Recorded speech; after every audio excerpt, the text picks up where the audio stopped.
একটি মামলা হয়েছিল,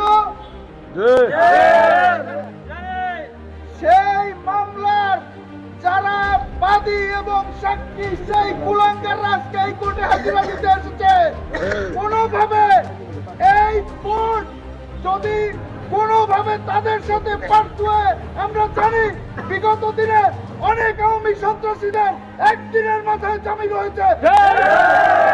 তারা এই 5ই আগস্টের আগে সন্ত্রাসী করেছে, রাজপথে হামলা করেছে, তাদের এই কোর্টে জামিন হয়েছে। কোনোভাবে এই কোর্ট থেকে যদি কোনো আওয়ামী সন্ত্রাসীদের জামিন হয়, আমরা আইনের প্রতি শ্রদ্ধাশীল, আমরা আইন ভঙ্গ করে কারো উপরে হামলা করব না, কিন্তু কোনোভাবে জামিন হলে এই কোর্ট ঘেরাও করা হবে।